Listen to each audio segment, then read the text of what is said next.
Тот, кто любит читать, тот, кто любит читать, может столько увидеть и столько узнать, может узнать. В ЕГЭ классе я прочитала такую интересную книгу про рысь.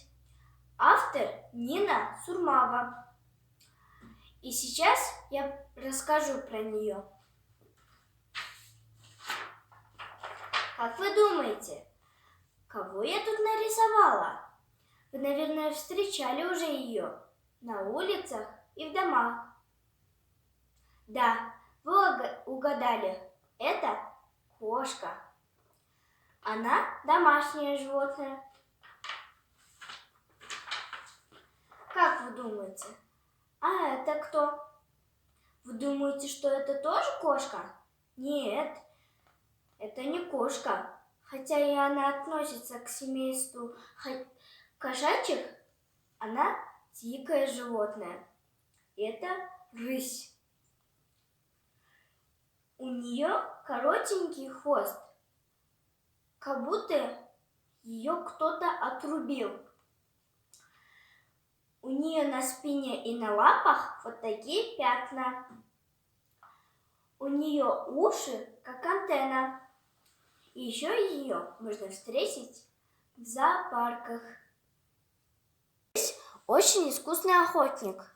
Когда она выходит на охоту, она прячется в кустах и терпеливо ждет свою добычу. Иногда она забирается на дерево и нападает на свою добычу сверху. Рысь охотится только ночью. Но только мама-рысь охотится и днем, и ночью.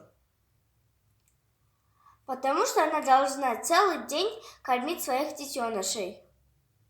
Ее основная добыча – это кролики.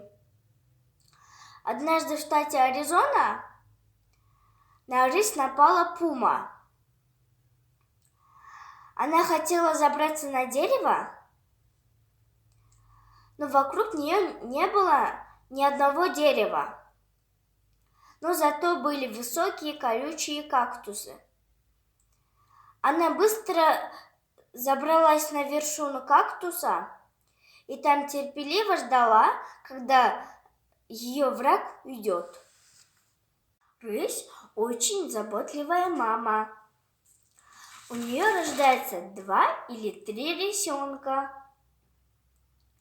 Они рождаются очень маленькими, слепыми и глухими. Только на 8-й или 12-й день они открывают глазки. До месяца мама кормит их только молоком, а через месяц она начинает приносить добычу.